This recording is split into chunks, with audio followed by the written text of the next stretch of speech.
علی بھائی پہلا سوال بہت ہی کرٹیکل ہے۔ 12 جنوری 2020 کو جیو نیوز کے پروگرام جرگا میں مشہور صحافی سلیم صافی کو انٹرویو دیتے ہوئے آپ کے ممدوح استاد اور بزرگ جناب جاوید احمد غامدی حافظہ اللہ تعالیٰ نے بالآخر اس حقیقت کا اعتراف کر ہی لیا کہ خلفائے راشدین رضی اللہ تعالیٰ عنہم کے بعد بنو امیہ کے بادشاہ حضرت معاویہ بن ابی سفیان رضی اللہ تعالیٰ عنہ نے اپنے دور ملوکیت میں اسلامی نظام حکومت کو نقصان پہنچایا۔ علی بھائی سے پوچھ کر بتائیں کہ غامدی صاحب کے خیالات میں اتنی بڑی تبدیلی کے پیچھے آپ کی غامدی صاحب سے 30 دسمبر 2019 کو ہونے والی میٹنگ کا اثر تو نہیں؟ آپ کے جواب کا شدت سے انتظار ہے۔ جزاک اللہ خیر و احسن الجزا۔ اس قسم کے کئی سوالات ہمیں موصول ہوئے تھے، اس میں سے ایک ماڈل کوسچن ہم نے لے لیا۔ سب سے پہلے تو میں محترم جاوید احمد غامدی صاحب حافظہ اللہ تعالی کو سلوٹ کرتا ہوں کہ انہوں نے حق گوئی کی ہے اس مسئلے میں۔ آپ کو پتہ ہے کہ ان کی عادت یہ ہے کہ وہ زیادہ آؤٹ سپوکن نہیں ہوتے کسی بھی ایشو کے اوپر۔ ہمیں کئی معاملات میں ان سے علمی اختلاف ہے، وقتاً فوقتاً اس طرح کے ٹاپکس پہ میری علمی ویڈیوز بغیر گالی گلوچ کے ان کے بارے میں آتی رہتی ہیں۔ یہ ایک ٹاپک تھا جس کی وجہ سے مجھے اپنے سٹوڈنٹس کی طرف سے بڑا تانا زنی میرے اوپر ہوئی کہ جی آپ غامدی صاحب کو آڑے ہاتھوں نہیں لیتے ہیں خلافت و ملوکیت والے مسئلے میں، کیونکہ ان کی کچھ پرانی ویڈیوز چھوٹے چھوٹے کلپس ہیں جس میں انہوں نے یعنی کہا کہ سیدنا علی بھی اپنی جگہ درست تھے اور حضرت معاویہ اپنی جگہ درست تھے، اور وہ ایک واضح لائن نہیں کھینچتے تھے حق اور باطل کے درمیان۔ یہ حق اور باطل سے مراد کفر اور اسلام نہیں ہے، یعنی اسلام کے اندر کون سچائی پہ ہے اور کون غلطی کے اوپر ہے۔ تو یہ بڑی جرت کی ہے انہوں نے کہ آن ایئر پہلی دفعہ انہوں نے بائی نیم حضرت معاویہ ابن ابی سفیان رضی اللہ تعالیٰ عنہ کا نام لے کر اس ایشو کے اوپر گفتگو کی۔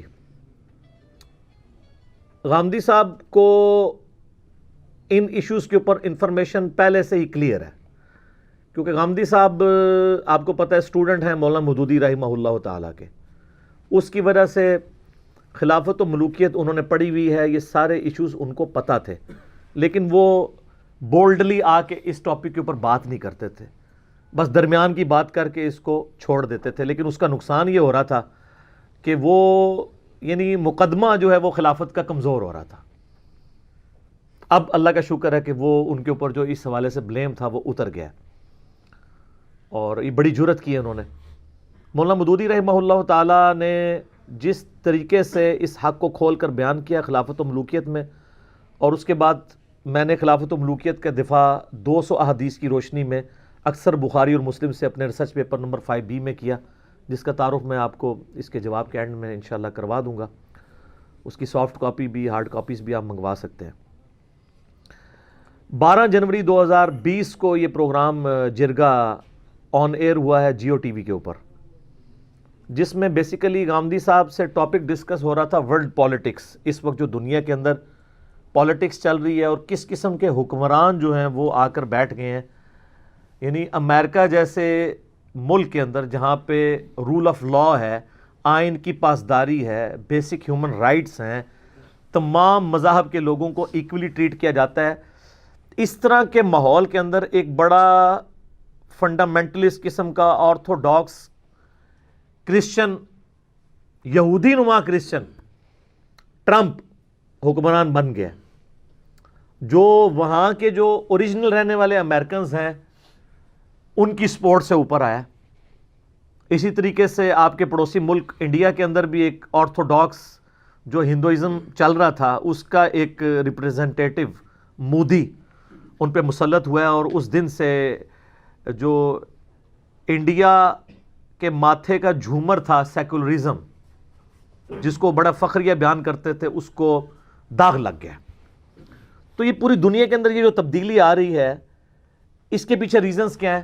کیونکہ غامدی صاحب پولیٹیکل سائنس، فلسفی، ان سارے ٹاپکس پہ انہوں نے ڈگریز کی ہوئی ہیں، ماسٹر ڈگریز ہیں ان کے پاس، اس کو ڈسکس کر رہے تھے، اور اس میں انہوں نے ایگزامپل کے طور پہ اسلامک ہسٹری کو بھی ڈسکس کیا کہ یہ کچھ اسلام کی ہسٹری میں بھی ہو چکا ہے کہ نبی صلی اللہ علیہ وآلہ وسلم جب دنیا میں تشریف لائے اس وقت قبائلی تعصب بڑے عروج پہ تھا.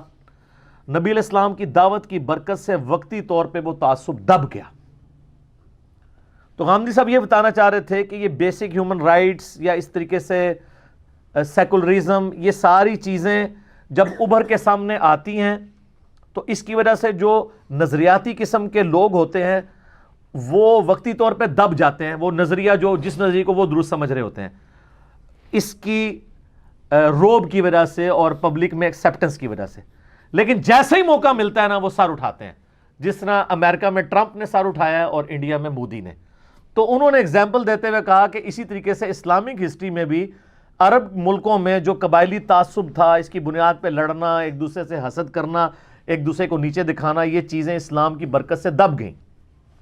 اور جب تک نبی علیہ السلام دنیا میں موجود تھے، بخاری مسلم میں کئی ایک واقعات رپورٹ ہوئے ہیں کہ وہ جاہلانہ ایٹیچیوڈ نیو مسلمز کی طرف سے سامنے آیا تو نبی علیہ السلام نے اس کو دبایا اور آپ کی ایک شخصیت کے روب کی وجہ سے وہ دب گیا.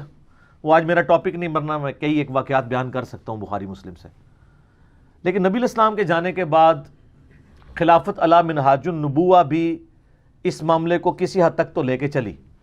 لیکن اس کے بعد صلح حسن کے بعد 41 ہجری میں جب حضرت معاویہ رضی اللہ تعالیٰ عنہ برسر اقتدار آئے تو چونکہ وہ بھی ایک خاندان کے ریپریزنٹیٹیو کے طور پہ تھے بنو امیہ کے، اور غامدی صاحب نے اس گفتگو میں 2 دفعہ نام لیا کہ بعد میں خلفائے راشدین کے بعد بنو امیہ کی ملوکیت میں وہ ساری خرابیاں آ گئیں جس طرح کے آج مودی اور ٹرمپ آئے ہوئے ہیں، کیونکہ یہ بیسک وہاں کے رہنے والے لوگوں کی ریپریزنٹیشن ہے.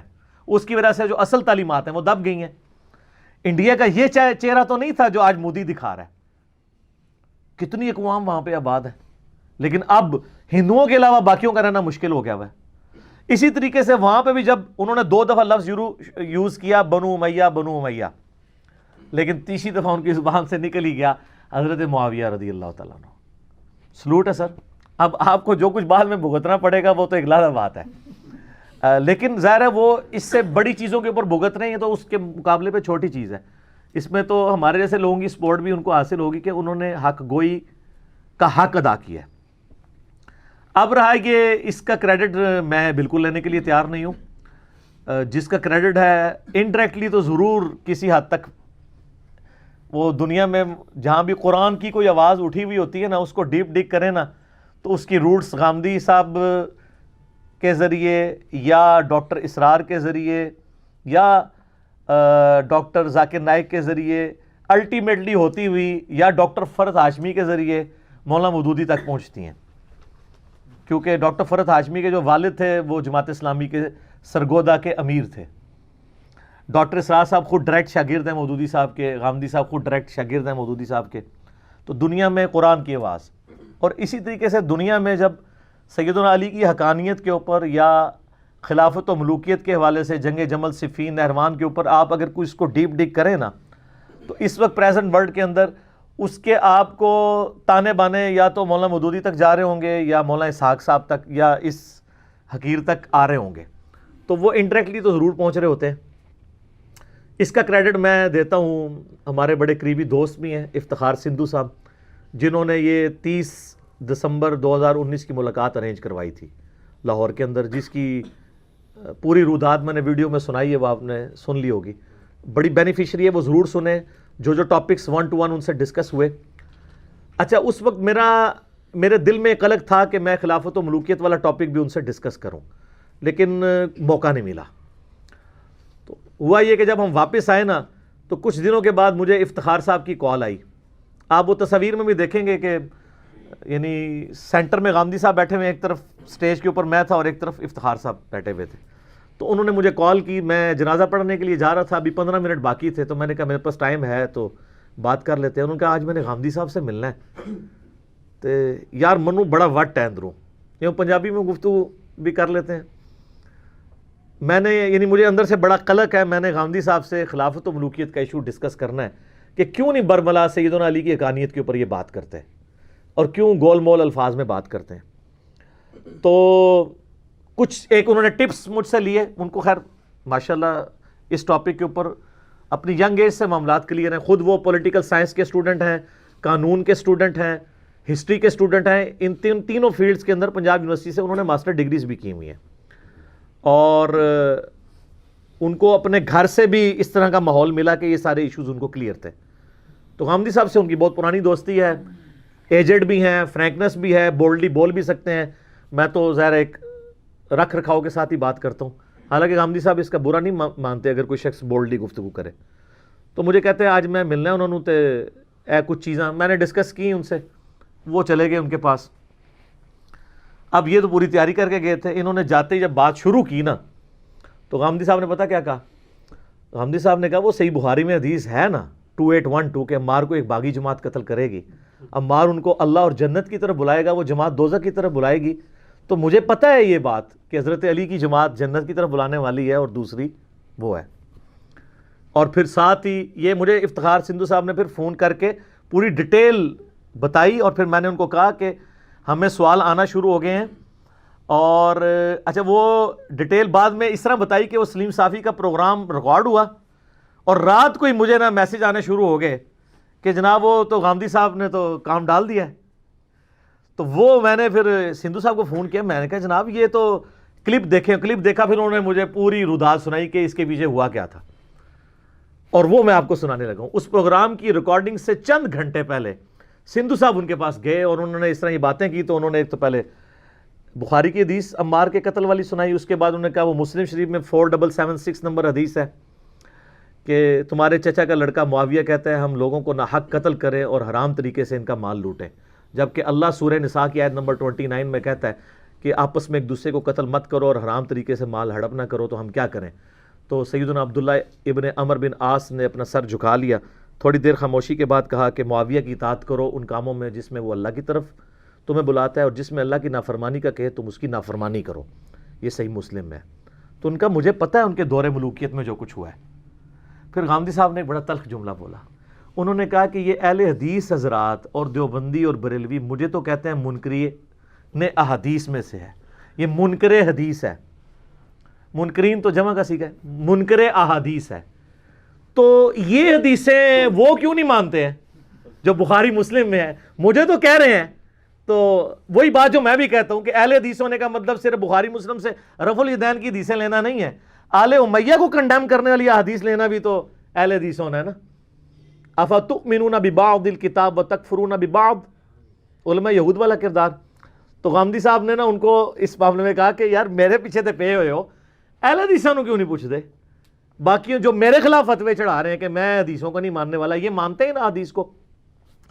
سندھو صاحب نے ان سے بات کی کہ جی میں ہسٹری کا اسٹوڈنٹ ہوں, احادیث کو تو سائڈ پہ کریں, ہسٹری بھی اس بات کو مانتی ہے کہ اسلام کے نظام میں تبدیلی خلفائے راشدین کے بعد آئی ہے. تو غامدی صاحب کہتے ہیں مجھے تو پتہ ہے, بلکہ میں نے آپ کو پہلے بھی ایک دفعہ بات بتائی تھی, ایک جرمن صحافی ہے جس نے یہ بات یعنی اپنے انٹرویو میں کہی تھی, اس کا JPG بھی ہم نے لگایا تھا. اس نے کہا تھا کہ ہمارا بس چلے تو ہم حضرت معاویہ کے مجسمے جو ہے نا یورپ کے اندر لگائیں, کہ اس بندے کی وجہ سے تھمتا نہ تھا سیل رواں ہمارا, یعنی جو اسلام ایک اس طرح ہر چیز کو جو ہے وہ رونتا چلا جا رہا تھا طاغوت کو, اس کے اندر جو بریک آئی ہے وہ ان کی وجہ سے آئی ہے. ہم تو آنری طور پہ حضرت معاویہ کے مجسمے اپنے چوراہوں پہ لگائیں کہ یہ بندہ ہمارا ہیرو ہے جس نے خلفائے راشدین کے نظام کو ختم کیا ہے, تو ہماری جان چھوٹی ہے. یہ ایک غیر مسلم کہہ رہا ہے. آج ہمیں یہی بتاتے ہیں نا آپ کے جی وہ غیر مسلم ہے نا, قادیانیوں کو پناہ دے رہے ہیں. تو اگر یہ اسلام دوست ہوتے تو ان کو پناہ کیوں دیتے؟ تو سر غیر مسلموں سے ہی پوچھیں کہ اسلام کے ساتھ دشمنی کس نے کی ہے. بدنیتی کے ساتھ نہیں میں کہتا, دنیا کی محبت کی وجہ سے. یہ تو میرے اس کے اوپر ریکارڈنگ موجود ہے, بخاری مسلم میں حدیث ہے. نبی علیہ السلام فرمایا اپنی وفات سے 1 مہینے پہلے خطبہ دیا تھا آپ نے, اور خطبہ کہاں دیا؟ غزوہ احد کے شہداء کے قبرستان میں جا کے, اور وہاں جا کے آپ نے خطبہ دیا. عقبہ بن عامر کے الفاظ ہیں بخاری مسلم میں کہ آخری دفعہ ممبر پہ میں نے نبی علیہ السلام کو دیکھا. ممبر آپ نے مسجد میں نہیں لگوایا, قبرستان میں. روضہ شریف سے مسجد نبوی سے تقریباً سمجھ لیں 4 کلومیٹر دور ہے, تاکہ لوگوں کو عبرت ہو. آپ فرمایا لوگوں میں تمہارا پیش رو ہوں اور ان قریب تم اپنے رب سے ملنے والے ہو. مجھے یہ تو خطرہ نہیں ہے کہ تم میرے بعد شرک کرنے لگو یا تم بھوکے مرو. البتہ مجھے یہ خطرہ ضرور ہے کہ تم میرے بعد دنیا کی محبت میں گرفتار ہو کے ایک دوسرے کو قتل کرو گے اور اسی طریقے سے تباہ و برباد کر دیے جاؤ گے جس طرح اگلے لوگ تباہ و برباد کر دیے گئے. تو سر یہی ہو گیا. اور کیا حکمت تھی, قبرستان میں خطبہ دیا عبرت کے لیے, اور دوسرا اس میں ایک اشارہ تھا, اور اس میں یہ بھی الفاظ ہیں کہ شہدائے احد پہ آپ نے دوبارہ نماز جنازہ 8 سال کے بعد پڑھی. اشارہ یہ تھا کہ احد کے میدان میں ہی, پوائنٹ ٹو بی نوٹڈ, احد کے میدان میں ہی دنیا کی محبت کی وجہ سے پیغمبر موجود ہیں, پھر بھی اللہ تعالیٰ نے مسلمانوں کی فتح کو شکست میں بدل دیا, اور اس چیز کا لحاظ نہیں کیا کہ میں پیغمبر کی وجہ سے ہی چھوڑ دوں ان کو, کہ یار چلو پیغمبر موجود ہیں. تو جب پیغمبر دنیا میں نہیں رہیں گے اور پھر کوئی دنیا کی محبت کا شکار ہوگا, اس کو کیسے بینیفٹ مل سکتا ہے؟ جب پیغمبر کی دعاؤں کا حصہ موجود ہے, پیغمبر دنیا میں موجود ہیں, اور مسلمانوں کو فتح مل گئی احد کے میدان میں, لیکن کچھ لوگوں نے نبی علیہ السلام کی نافرمانی کی, کس وجہ سے؟ وہ درہ چھوڑ دیا مال غنیمت کی وجہ سے, تو اللہ تعالیٰ نے کوئی لحاظ نہیں کیا. اور دوسرا یہ تھا کہ احد قبرستان میں وہ لوگ دفن ہیں, ٹاپ آف دا لسٹ سیدنا حمزہ ابن عبد المطلب علیہ السلام ورضی اللہ تعالیٰ عنہ ورحمہ اللہ تعالیٰ, جنہوں نے اسلام کا گولڈن پیریڈ نہیں دیکھا, اس مشکل وقت میں ہی دنیا سے چلے گئے. ان کی محنتوں کا پھل اب تم لوگ کھاؤ گے. رومن اور پرشین امپائرز تمہارے قدموں میں, قادسیہ اور یرموک میں ڈھیر ہونے والی ہیں. تو یہ وقت یاد رکھنا کہ جنہوں نے پھل کھانا تھا نا, وہ تو آخرت کی زندگی میں چلے گئے. اب ان کی محنتوں کا پھل جو تم بعد والے لوگ کھاؤ گے نا, تو اس وقت یہ چیز یاد رکھنی ہے تم نے کہ اصل زندگی آخرت کی زندگی ہے. میں تو دعوے سے کہتا ہوں کہ حضور کی وفات کے وقت صلی اللہ علیہ وآلہ وسلم اگر سیدنا حمزہ زندہ ہوتے تو پہلے خلیفہ مسلمانوں کے وہ ہوتے. کیوں؟ غزوہ بدر میں مسلمانوں کے آرمی چیف کون تھے آن دا بہاف آف پروفٹ؟ حمزہ. حضرت ابوبکر عمر عثمان علی تو نہیں تھے. غزوہ احد میں آرمی چیف کون تھے؟ ظاہر ہے وہ نبی علیہ السلام کے دو شریک بھائی بھی تھے, چچا بھی لگتے تھے, دوست بھی تھے. نبی علیہ السلام کا سکسیسر بننا ہی انہوں نے تھا, لیکن اللہ نے ان کو ٹوٹل اجر آخرت کا دیا اور دنیا سے اٹھا لیا. میں اب گھنٹوں اس کے اوپر بول سکتا ہوں, ایک دردناک ٹاپک ہے. ضمناً ایک بات آئی تو میں نے عرض کر دی. تو وہ سندھو صاحب نے جب ان سے ڈسکشن کی نا کہ ہسٹری بھی سپورٹ کرتی ہے اس بات کو, جو کچھ خلافت ملوکیت میں بدلی ہے, انڈیپینڈنٹ سورس ہے. اگر کسی کو احادیث سے چڑھ ہے نا, حالانکہ حدیث تو زیادہ مضبوط ریکارڈ ہے, کیونکہ احادیث میں ہزاروں لوگ ایک بندے کے بارے میں روایت کرتے ہیں, اور تاریخ میں ایک بندہ اکیلے بیٹھ کے ہزاروں لوگوں کے بارے میں لکھتا ہے. اس میں تو حکمران اپنی بھی تاریخ لکھوا لیتے ہیں, بنو امیہ اور بنو عباس, بعد اب با ملاحظہ ہوشیار, لکھ دو ہم یہ تھے. تلوار ہے نا. لیکن محدثین جو ہیں وہ تو اللہ سے ڈرنے والے لوگ تھے. تو احادیث تو اس کو زیادہ مضبوط کرتی ہیں, مقدمے کو تاریخ بھی کرتی ہے.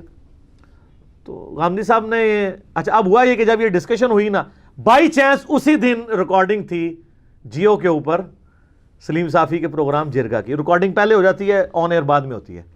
اب وہ غامدی صاحب کے دماغ میں تازہ تازہ پورے دن کی ڈسکشن تھی, اور وہ ڈسکشن کم از کم 2 گھنٹے کی تھی. تو جب بندے کی تازہ تازہ ڈسکشن ہو, پھر اسی دن دوسرا کو ٹاپک آئے, تو وہ دماغ زبان سے باہر نکل ہی جاتی ہے. وہ اس وجہ سے نکل گئی. پہلی 2 دفعہ تو انہوں نے کنٹرول کیا, بنو امیہ بنو امیہ, جسے ہم بھی کبھی کنٹرول کرتے ہیں آل امیہ بول دیتے ہیں, تو ہمارے آڈینس کو پتہ چل جاتا ہے کہ آل امیہ سے مراد کون ہے. تو وہاں انہوں نے 2 دفعہ بنو امیہ بولا, اور تیسری دفعہ انہوں نے کہہ دیا حضرت معاویہ. ویسے غلطی سے رضی اللہ عنہ کہنا وہ بھول گئے تھے, تو اس کو آپ نے گستاخی نہیں لینا, وہ روانگی میں ایسے ہو جاتا ہے. صرف درود شریف کا پروٹوکول ہے کہ آپ نے ضرور کہنا ہے اللہم صلی علی محمد وعلی آل محمد. باقی ساری چیزیں جو ہے نا ان کے بارے میں کہہ لیں تو افضل ہے. اگر کسی سے سکپ ہو جائے تو کوئی گستاخی کا فتویٰ نہیں لگتا. اور میرا اس کے اوپر پورا کلپ ہے, بخاری مسلم میں چند ایک احادیث میں صحابہ کے نام کے ساتھ رضی اللہ عنہ ہے, باقی سارے اسی طریقے سے ہیں. ان ابی ہریرہ قال ان عائشہ قالت قال رسول اللہ صلی اللہ علیہ وآلہ وسلم. یہ خام خواہ انڈیا پاکستان بنگلہ دیش میں لوگوں نے تماشا بنایا. میرا اس پہ کلپ بھی ہے, رضی اللہ عنہ پہ دھوکہ, وہ آپ دیکھ لیں. عربی کتابوں میں اور لکھا ہوتا ہے, ترجمہ ساتھ وہ انہوں نے پتہ نہیں کہاں کہاں لگایا ہوتا ہے. آپ کے ساتھ بھی رضی اللہ عنہ لگایا ہوتا ہے. تو ٹھیک ہے, ہم بھی لگاتے ہیں پمفلٹوں میں, جائز ہے, لیکن اس کو جائز نہ دیں, واجب اور فرض قرار دے کے لوگوں پہ فتوے نہ لگائیں, وہ نقصان ہو جاتا ہے. جب آپ ایک مقدمہ کھڑا کرتے ہیں نا, پھر وہ بات پھر بدعت کی کیٹیگری میں چلی جاتی ہے, کیونکہ دین نے جو چیز واجب قرار نہیں دی آپ خود سے واجب قرار دے دیں, تو وہ بھی دین میں ایک نئی چیز داخل کر کے آپ لوگوں کو اس کا مجبور بنا رہے ہیں کہ لوگ اس کو ضرور فالو کریں. تو یہ بیسیکلی اس کے پیچھے وہ دن کی نشست تھی افتخار سندھو صاحب کی, اور اس کا کریڈٹ انہی کو جاتا ہے. میں تو چونکہ ڈسکشن نہیں کر سکا تھا, بہرحال الٹیمیٹلی میرا مسئلہ حل ہو گیا ہے. میرے پیچھے جو آپ لوگ توپوں کا رخ کیے بیٹھے تھے نا کہ جی گاندھی صاحب کے خلاف کلپ ریکارڈ کرائیں, انہوں نے یہ کہہ دیا یہ کہہ دیا, میرے خیال ہے اب اس ویڈیو کے بعد اب اس چیز کی ضرورت نہیں رہی ہے کہ اب ہم اس معاملے میں کو کریں. جب انہوں نے کھول کے ایک چیزوں کو بیان کر دیا ہے تو اب بعض لوگوں کی عادت ہوتی ہے, وہ کہتے ہیں نہیں اب کوئی سخت لفظ استعمال کیے جائیں, تو ان کی تو طبیعت میں نہیں. قادیانیوں کے بارے میں وہ دیکھ لیں, وہ کہتے ہیں میں ان کے عقیدے کو کفر سمجھتا ہوں لیکن میری جورسڈکشن نہیں ہے کہ میں ان کو کافر کہوں. البتہ عقیدہ کفری ہے ان کا, وہ ایک سٹیپ کو آگے نہیں جاتے. میں نے پچھلی دفعہ بھی سنایا تھا نا آپ کو کہ وہ تو سارے رکے ہوئے ہیں. اشرف علی تھانوی, رسول اللہ, چشتی رسول اللہ والے بھی اپنے اپنے بابوں پہ آ کے فل سٹاپ لگائے ہوئے ہیں. وہ بھی کہتے ہیں بارتیں کفری ہیں, قائل کو ہم نہیں کہتے, کتابیں چھاپنے والے کو نہیں کہتے. تو ٹھیک ہے, اگر کسی کی مرضی ہے کہ وہ ایک خاص لمٹ کو کراس نہیں کرنا چاہتا, ہم اس کو, بل میں چونکہ ہر معاملے میں آؤٹ سپوکن ہوں تو اس معاملے میں میں آؤٹ سپوکن ہو کے چیزوں کو بول دیتا ہوں تاکہ کوئی بالکل گیا گزرا بندہ بھی ہے نا اس کو بات سمجھ آ جائے. اچھا, اب یہ جو ڈاکٹر اسرار صاحب نے بات کی نا نظام حکومت کی تبدیلی کی, یہ سیم بات جو غامدی صاحب نے کی ہے ڈاکٹر اسرار صاحب نے بھی کی ہوئی ہے. ڈاکٹر اسرار صاحب رحمہ اللہ تعالیٰ کی آپ اگر پرانی آڈیو ریکارڈنگز کچھ ویڈیوز ہیں نا, اس میں انہوں نے بڑا دفاع کرنے کی کوشش کی ہے امیر شام کا, لیکن اپنی وفات سے آلموسٹ 5 سال پہلے ان کی کتاب 2005 میں آئی تھی. ان کی وفات ہوئی 14 اپریل 2010 کو. 2005 میں کتاب آئی تھی, ان کی تقریر ہی ریٹن فارم میں تھی, پاکستان میں نظام خلافت کیا, کیوں اور کیسے. اس میں انہوں نے خود مانا ہے کہ حضرت علی کے خلاف حضرت معاویہ کی جنگ یہ ایک قبائلی تعصب کا نتیجہ تھا. اب وہی الفاظ ہیں, قبائلی تعصب تھا جو نبی علیہ السلام کی دعوت کی وجہ سے دب گیا.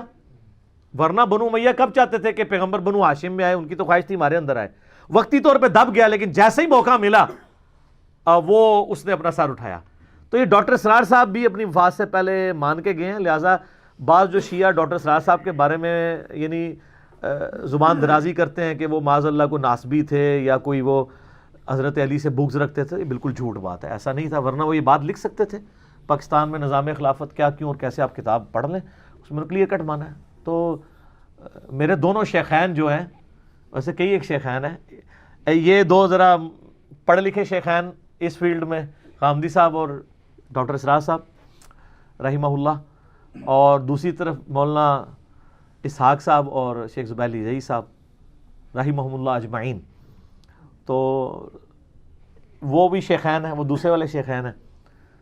تو یہ سب کے سب اس ٹاپک کے اوپر متفق تھے, اور یہ ٹاپک ایسا ٹاپک نہیں ہے جو یعنی سنی شیعہ کے اختلاف کا ٹاپک ہے اس حوالے سے کہ ہم وہ اس کے اور وہ ہمارے. یہ اولو العلم قائما بالقسط والا ٹاپک ہے, انصاف پہ قائم رہتے ہوئے, اور اس کو سپورٹیو احادیث بھی ہیں. فی البدی میں گھنٹوں بول سکتا ہوں اس کے اوپر. اس میں جو مسند احمد میں ایک حدیث ہے جو مشکات المصابیح کے اندر بھی موجود ہے, ڈاکٹر اسرار صاحب بھی اکثر وہ حدیث بیان کیا کرتے تھے. حضرت حذیفہ ابن یمان جو رازدار رسول تھے, جن کو نبی علیہ السلام نے منافقین کے نام بتائے تھے, وہ یہ حدیث روایت کرتے ہیں کہ میں نے حکمرانوں سے متعلق نبی علیہ السلام کا ایک خطبہ سنا تھا, اور حضرت نعمان ابن بشیر رضی اللہ تعالیٰ عنہ حضرت حذیفہ سے یہ خطبہ بیان کرتے ہیں کہ نبی علیہ السلام نے فرمایا کہ اللہ تعالیٰ جب تک چاہے گا نبوت تم میں باقی رہے گی, یعنی میرا وجود, پھر اللہ جب چاہے گا مجھے اٹھا لے گا, اور میری وفات کے بعد خلافت علی منہاج النبوہ قائم ہوگی, اور وہ بھی اس وقت تک رہے گی جب تک اللہ تعالیٰ چاہے گا.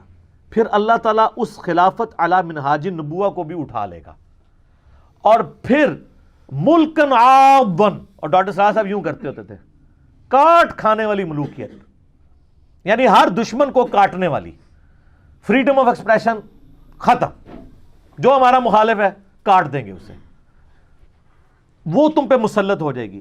پھر اللہ تعالیٰ اس کو بھی اٹھا لے گا, اور پھر جابر حکمران تم پر آ جائیں گے. پھر اللہ جب تک چاہے گا ان کو رکھے گا, پھر ان کو بھی اٹھا لے گا, اور اس کے بعد پھر خلافت علی منہاج النبوہ قائم ہوگی, الٹیمیٹلی امام محمد مہدی کی.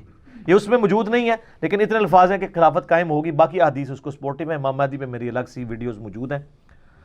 تو خلافت راشدہ 30 سال، اس کے بعد کاٹ کھانے والی ملوکیت جو بنو امیہ اور بنو عباس کی رہی، ایک دوسرے کو بھی کاٹتے رہے. اس کے بعد مسلمانوں پہ جابر حکمران مسلط ہوئے، کلونیل پاورز، جو آ کے زور 20ویں صدی میں ٹوٹا اور مسلمانوں کے ملک بنے. آج سے 100 سال پہلے مسلمانوں کے 57-58 ملک تو نہیں تھے، سب کچھ ہی ہڑپ کر کے تھے. جابر حکمرانوں کا اب زور ٹوٹا، اب اس نشت ثانیہ کا آغاز ہوا ہے. الٹیمیٹلی انشاءاللہ خلافت علی منہاج النبوۃ دوبارہ سے قائم ہوگی. اس کا وقت اور یہ صاحب سے پوچھ لیں، مجھے نہیں پتا، وہی اندازے لگاتے رہتے ہیں اور بڑے عرصے سے لگا رہے ہیں.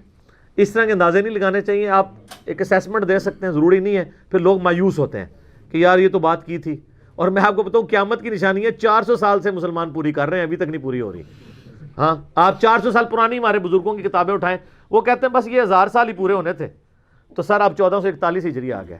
تو ہوں کم از کم یہ تو منو کہ سارے بزرگ جڑے اٹکل پچو چلا کے گئے نے سب جھوٹے نکلے جے، تے ہوں والے بھی جھوٹے نکلن گے، وہ اللہ کو پتہ ہے.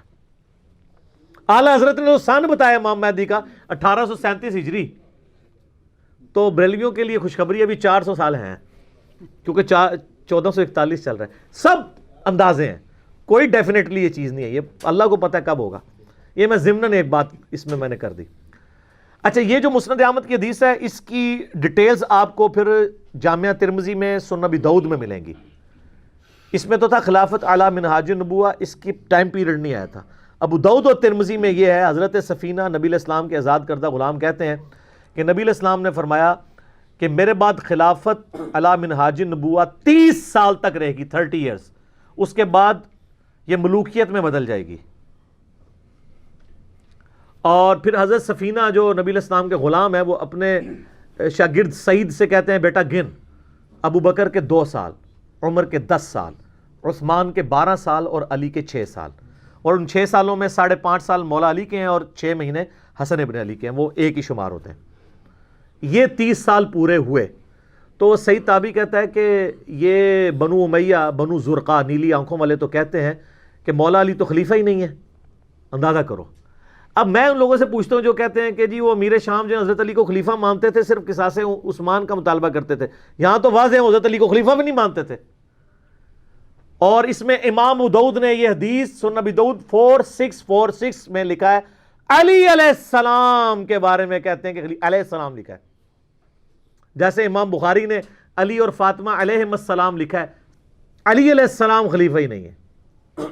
اچھا، تو حضرت سفینہ کو غصہ آتا ہے، وہ کہتے ہیں ان کی پیٹھ سے یہ جھوٹ نکلا جہاں سے ہوا خارج کرتے ہیں. کتنے سخت، ان کو غصہ ہی اتنا آیا. اور پھر انہوں نے کہا کہ حال تو یہ ہے کہ بنو امیہ کی جو حکومت ہے یہ خود شریر ترین بادشاہت ہے.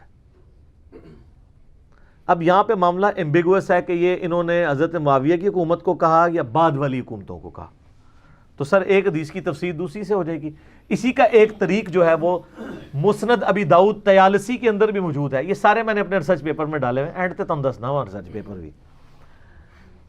اس میں وہ کہتے ہیں کہ وہ جب یہ ساری بات ہوتی ہے نا کہ یہ تو جھوٹ بول رہے ہیں، اور پھر وہ تابعی پوچھتا ہے کہ پھر حضرت معاویہ کیا تھے، تو وہ کہتے ہیں وہ اسلام کے پہلے بادشاہ ہیں. یہی حدیث المصنف ابن ابی شیبہ میں اسی سند کے ساتھ آتی ہے. اور یہ جو سند ہے شیخ زبیر لیزئی، شیخ البانی، شیخ شعیب آرنوت، شیخ غلام مصطفیٰ ظہیر، ان سب لوگوں نے اس کی سند کو صحیح کہا ہوا ہے. یہ جو میں طریق بیان کر رہا ہوں، جتنے بھی طرق بیان کیے ہیں. مصنف ابن ابی شیبہ میں الفاظ ہیں کہ یہ سخت گیر بادشاہ ہیں بنو امیہ، اور ان کا پہلا بادشاہ معاویہ ہے. تو حضرت سفینہ نے بتا دیا یہ معاملہ کہاں سے سٹارٹ ہوا ہے، کلیئر کٹ. یہ سارے طرق میں نے ڈالے ہوئے ہیں ریسرچ پیپر کے اندر. تو یہ حدیث بالکل یعنی واضح ہے. ڈاکٹر اسرار صاحب یا غامدی صاحب نے جو کچھ بیان کیا ہے یہ احادیث سے سپورٹیو ہے. اب اس کی مثالیں اگر میں بیان کروں تو گھنٹوں چاہیے کہ کون کون سی مثالیں ہیں، وہ تو نہ ختم ہونے والی ہیں. وہ آپ ریسرچ پیپر پڑھیں گے تو آپ کو پتہ چل جائے گا. حصول برکت کے لیے اللہ نے بھی ہر چیز جوڑوں کی شکل میں بنائی ہے. تو 2 جوڑے میرے دماغ میں گھوم رہے ہیں، میں آپ کو بیان کر دیتا ہوں. دونوں صحیح بخاری سے، اور دونوں ہمارے ماموؤں کے بارے میں. وہ کہتے ہیں نا مامو خال المومنین. ایک مامو عبداللہ بن عمر اور دوسرے عبد الرحمن بن ابی بکر. سیدنا ابو بکر کا بیٹا اور سیدنا عمر کا بیٹا. آپ والے مامو نہیں، ہمارے والے جو مامو ہیں. اچھا، صحیح بخاری میں حدیث ہے 4108. تحکیم کے واقعے کے بعد جب حضرت معاویہ رضی اللہ تعالیٰ عنہ مدینہ شریف آتے ہیں تو یہ اس کا پس منظر ہے. حدیث یہاں سے سٹارٹ ہوتی ہے کہ حضرت حفصہ کہتی ہیں جو حضرت عمر کی بیٹی ہیں, ام المومنین ہیں, عبداللہ ابن عمر کی بہن ہے, کہ عبداللہ حضرت معاویہ آئے ہیں مدینے میں خطبہ دے رہے ہیں, تمہاری غیر موجودگی کو کہیں کوئی اس سے غلط رزلٹ نہ نکال لیا جائے, ظاہر ہے کوئی سازش تو نہ کر رہا ہو, تو تم جا کے اس خطبے میں بیٹھو. تو وہ اپنے بہن کے کہنے کے اوپر, جو ماں بھی لگتی ہے ام المومنین ہونے کی وجہ سے, وہ جاتے ہیں اس جا کے خطبے میں بیٹھتے ہیں. وہاں پہ حضرت معاویہ گفتگو کرتے ہوئے کہتے ہیں کہ تم میں سے جس کو خلافت کی خواہش ہے وہ اپنا سینگ اٹھائے, میں اس کے باپ سے بھی زیادہ خلافت کا حقدار ہوں. اچھا, اب یہ معاملہ ایمبیگوس ہے کہ یہ انہوں نے کس کو کہا ہے, تو جس نے بعد میں بولا ہے اسی کو کہا ہوگا. اسی حدیث میں آگے آتا ہے, حبیب بن مسلمہ تابعی کہتے ہیں عبداللہ بن عمر سے اس خطبے کے ختم ہونے کے بعد کہ جب یہ حضرت معاویہ یہ بات کر رہے تھے کہ جسے خلافت کی خواہش ہے اپنا سر اٹھائے, میں اس کے باپ سے زیادہ خلافت کا حقدار ہوں, تو آپ نے جواب کیوں نہیں اس کو دیا؟ ان کو کہنا چاہیے تھا کہ کیڑا میرے پہ انہوں کہہ رہے ہیں, انہی کے باپ کو کہہ رہے تھے. اور آپ کہتے ہیں جی قصاص عثمان تھا. قصاص عثمان وہ تو خلافت کا سیدھا سیدھا مطالبہ ہے. اب یہ ٹاپک اور طرف چل پڑے گا. عبداللہ بن عمر کہتے ہیں میں نے ارادہ کیا کہ میں اپنی گوٹ کھولوں, یوں کر کے بیٹھے تھے احتبا کر کے دونوں گھٹنوں کو لے کے, اور میں وہیں کھڑے ہو کے اس کو کہوں کہ تجھ سے زیادہ خلافت کا حقدار وہ ہے جنہوں نے اسلام کی خاطر تم باپ بیٹا کو مارا ہوا ہے. یعنی جب تم لوگ کافر تھے اور ہم لوگ مسلمان تھے, غزوہ احد میں, غزوہ خندق میں, غزوہ بدر میں ہم لوگ اسلام کی خاطر لڑتے تھے اور تمہیں مارا کرتے تھے, وہ تو ربو ہی آپ لوگوں کی زندگیاں بچ گئیں, تو آج تم لوگ آ کے ہمیں یہ باتیں کر رہے ہو. تو کہتے ہیں پھر میں فتنے اور خون ریزی کے ڈر سے خاموش ہو گیا, کیونکہ ملوکیت میں تو فریڈم آف ایکسپریشن نہیں ہوتی نا. تو پھر مجھے جنت کی نعمتیں یاد آ گئیں, تو میں نے اسی پہ اکتفا کر لیا. اچھا, یہ جو عبداللہ بن عمر کے الفاظ ہیں نا, یہ حضرت عمر کا بھی ایک خطبہ ہے مسلم شریف میں. حضرت عمر رضی اللہ تعالیٰ عنہ نے ایک خواب دیکھا کہ ان کو ایک مرغے نے 3 ٹھونگے ماری ہیں. انہوں نے خطبہ دیا ان کا, میں نے اس کی تعبیر یہ سمجھی ہے کہ شاید مجھے قتل کر دیا جائے, تو اگر مجھے کچھ ہو جائے, اچانک میری موت واقع ہو جائے, تو 6 بندوں کے سوا کسی کو خلیفہ نہیں چننا. اور تم جب یہ دیکھو کہ ان 6 بندوں سے کوئی مخالفت کر رہا ہے ان کے خلیفہ بننے میں, تو سمجھ لینا یہ لوگ اسلام کے دشمن اور وہ کافر ہیں جن کو اسلام کی خاطر میں نے اپنے ہاتھوں سے مارا ہوا ہے. بڑے سخت الفاظ ہیں. عبداللہ بن عمر نے وہی الفاظ اپنے باپ والے ریپیٹ کیے کہ تو کہتا ہے تجھے خلافت کا حقدار تو وہ ہے, یعنی اگر تم میری بات بھی کرتے ہو میں تم سے زیادہ حقدار ہوں, ہم نے اسلام کی خاطر تم باپ بیٹا کی پٹائی کی ہوئی ہے. وہی بات حضرت عمر نے بھی کی تھی.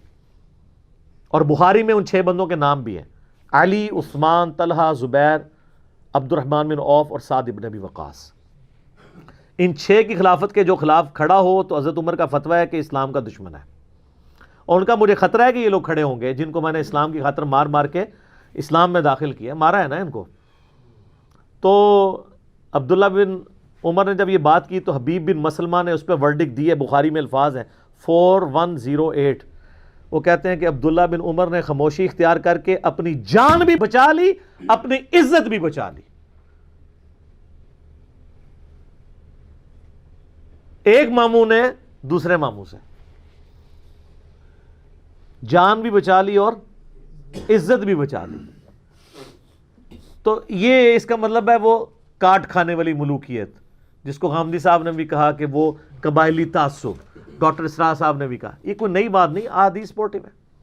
اور دوسری حدیث وہ ہے صحیح بخاری کے اندر 4827 نمبر, سورۃ الاحقاف کی تفسیر کے کانٹیکسٹ میں امام بخاری لے کے آئے ہیں, اور وہ پوری حدیث المصنف ابن ابی شیبہ میں موجود ہے, المستدرک الحاکم میں موجود ہے, سنن نسائی الکبریٰ کے اندر موجود ہے. اور سب سے بڑھ کے آسان آپ کے لیے کہ تفسیر ابن کثیر کھولیں جس کو سارے مانتے ہیں, اس میں آپ پارہ نمبر 26 میں سورۃ الاحقاف کی آیت نمبر 17 کی تفسیر میں وہ سارے کے سارے طرق بخاری سے, معجم الکبیر طبرانی سے, حاکم سے, سنن نسائی الکبریٰ سے ایک جگہ جمع کر دیے ہیں, جو ہم نے اس پمفلٹ میں بھی جمع کیے ہیں, جس کا تعارف آپ کو اینڈ پہ کروا دیں گے. اور وہ یوں ہے کہ عبد الرحمن بن ابی بکر, حضرت ابو بکر کا بیٹا, ان کے بارے میں صحیح بخاری میں الفاظ ہیں کہ مروان بن حکم جو مدینہ کا گورنر تھا نا حضرت معاویہ کی طرف سے, وہ مسجد نبوی میں خطبہ دیتے ہوئے کہتا ہے کہ یزید ابن معاویہ, بار بار یزید ابن معاویہ کے فضائل و برکات بیان کرتا ہے تاکہ حضرت معاویہ کی وفات کے بعد اس کے لیے بیعت لی جائے. تو وہ کہتا ہے کہ اللہ تعالیٰ نے امیر المومنین کو ایک بات سجھائی ہے امت کے وسیع تر مفاد میں, جیسے ہمارے حکمران بھی کہتے ہیں میرے عزیز ہم وطنوں, امت کا وسیع تر مفاد, پاکستانی مفاد. تو وہ چاہتے ہیں کہ وہ اپنے بعد اپنے بیٹے کو خلیفہ نامزد کر دیں. سر یہ وسیع تر مفاد ابو بکر کے بیٹے کو کیسے عزم ہو سکتا تھا جنہوں نے اسلامی نظام حکومت دیکھا تھا؟ وہ عبد الرحمن بن ابی بکر وہیں کھڑا ہو گیا. امام بخاری چونکہ بہت شریف طبیعت کے آدمی تھے, انہوں نے بس اتنا کہا کہ اس نے کچھ کہہ دیا.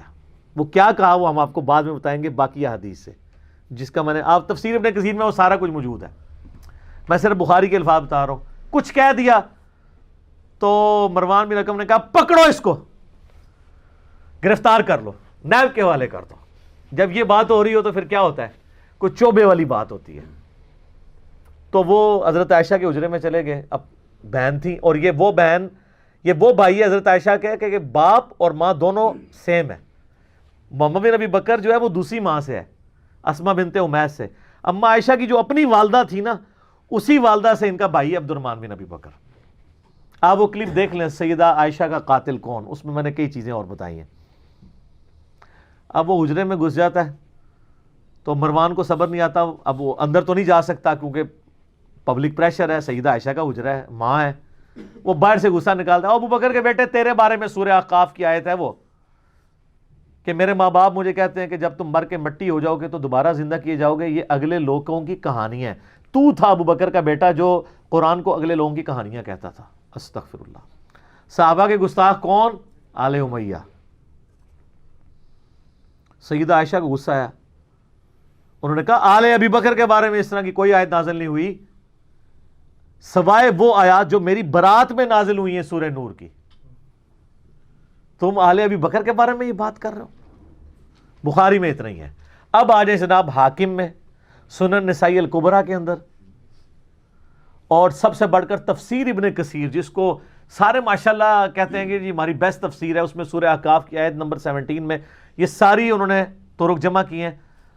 اب میں آپ کو بتاتا ہوں وہ بات کیا تھی جو امام بخاری نے سکپ کی ہے.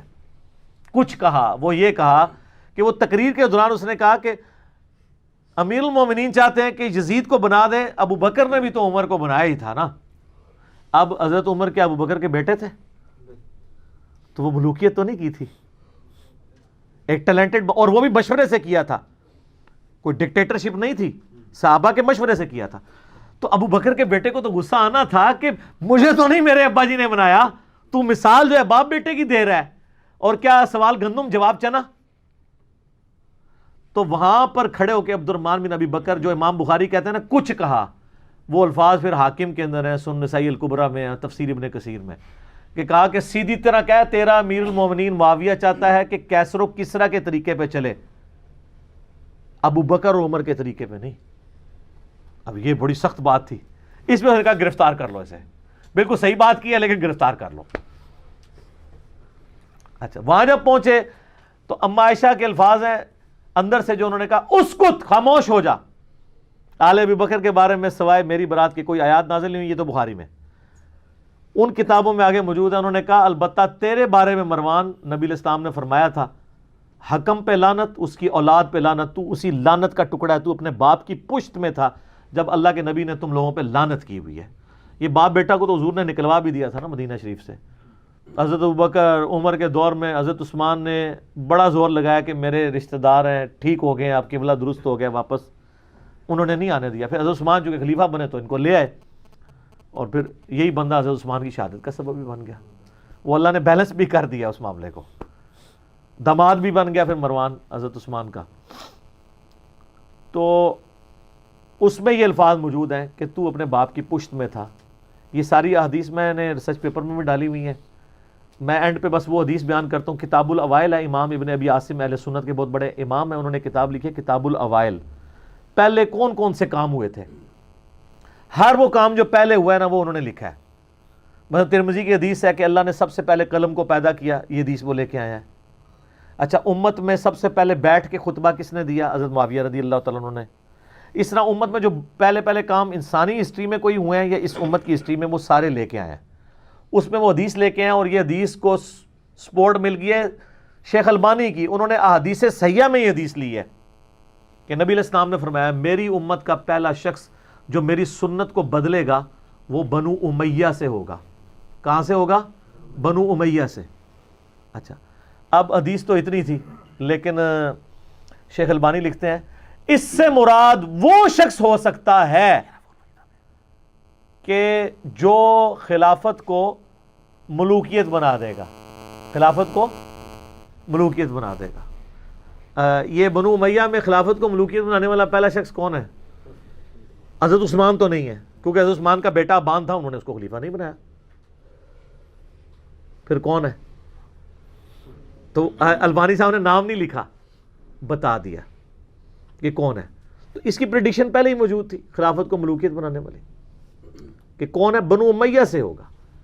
اچھا لوگ بعض کہتے ہیں وہ جی مولا علی نے بھی تو اپنے بیٹے کو بنایا. نا سر، کدھر بنایا ہے؟ مسند ابی یعلا میں صحیح سند سے موجود ہے.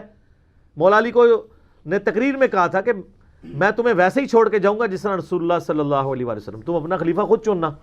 وہ بڑی لمبی حدیث ہے، میں نے اس میں ڈالی ہوئی ہے. اور دوسرا اس میں تو الفاظ ہیں بنو امیہ بنو ہاشم کے تو الفاظ ہی نہیں ہیں. خام خواہ یعنی وہ سپورٹ کرنے کے لیے اس طرح کی چیزیں لے کے آتے ہیں. اینڈ پہ میں آپ کو یہ اپنے ریسرچ پیپر 5B کا تعارف کروا دیتا ہوں.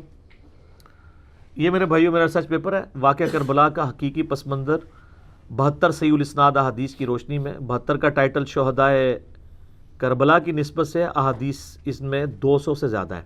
اکثر احادیث بخاری مسلم سے ہیں، اور بخاری مسلم کے علاوہ جو احادیث ہیں اس پہ میں نے دور حاضر کے بڑے بڑے محدثین شیخ البانی، شیخ زبیر زئی، شیخ شعیب آرناؤت رحمہم اللہ اجمعین کی تحکیم لگائی ہے. اور یہ پمفلٹ جناب خلفۂ راشدین سے شروع ہوتا ہے، سیدنا عمر کی شہادت سے لے کر اس کے بعد پھر سیدنا عثمان کی شہادت کے اسباب کیا تھے، جنگ جمل، صفین، نہروان، صلح حسن، پھر حضرت معاویہ کا دور ملوکیت، یزید کا جو دور ملوکیت ہے وہ، پھر سیدنا حسین کی شہادت. یہ سارے ٹاپکس اس کے اندر میں نے کور کیے ہیں الحمدللہ. یہ آپ مفت PDF ڈاؤن لوڈ کر سکتے ہیں، عربی میں بھی، اردو میں بھی، انگلش میں بھی، ہندی میں بھی، ہماری ویب سائٹ ahlsunnatpak.com سے. اور اگر فری آپ کو اس کی ہارڈ کاپی چاہیے تو آپ رابطہ کریں. اور یہ فری میں ڈھاک کا خرچہ تو آپ کو دینا چاہیے نا میرے بھائی. آدھا کلو TCS کا خرچہ ذرا مارکیٹ سے پوچھ لیں، 350 روپیہ. ہم آپ کو TCS سمیت 300 کا یہ سارے ریسرچ پیپرز، 12 ریسرچ پیپرز جن میں سے 9 ریسرچ پیپرز ہیں اور 3 اذکار کارڈ ہیں، ہماری اکیڈمی سے آپ منگوا سکتے ہیں. صبح 9 سے 5 بجے تک ہماری اکیڈمی کا نمبر آن ہوتا ہے. بیچ میں نماز کی ٹائمنگ کے لیے وقتی طور پہ آف ہو جاتا ہے، لیکن ٹائمنگ یہی ہے. +923215900162 یہ ہماری اکیڈمی کا نمبر ہے. آپ رابطہ کریں، ہارڈ کاپیز آپ منگوا سکتے ہیں اس ریسرچ پیپر کی بھی اور باقی ریسرچ پیپرز کی بھی. ہم آج کی گفتگو کو کنکلوڈ کرتے ہیں وہ بڑے مشہور شعر کے اوپر کہ مرنے سے پہلے اے مسلمان کر لے اس پہ غور، کتابوں کا خدا اور ہے اور بابوں کا خدا اور ایک اور شعر بھی ہے کہ نام ہے وابی نام ہے بابی میں ہوں مسلم علمی کتابی. یہ علمی کتابی باتیں تھیں، کسی کو بری لگتی ہیں تو آپ کتابوں پہ غصہ کھائیں، بزرگوں پہ غصہ کھائیں، میرے پہ غصہ نہ کھائیں. ہم تو ڈاکیے ہیں، سچائی کی بات امت تک پہنچاتے ہیں. تو غامدی صاحب نے میرا مسئلہ حل کیا ہے. سر بڑی مہربانی، میرے سے بڑی مصیبت بنی سی، اور اب جو کچھ بھی ہو وہ ایک علیحدہ بات ہے. بل غامدی صاحب نے حق ادا کر دیا ہے اس سچائی کو بیان کرنے کا. جزاک اللہ خیرہ و احسن الجزا. ٹھیک ہوگا جی؟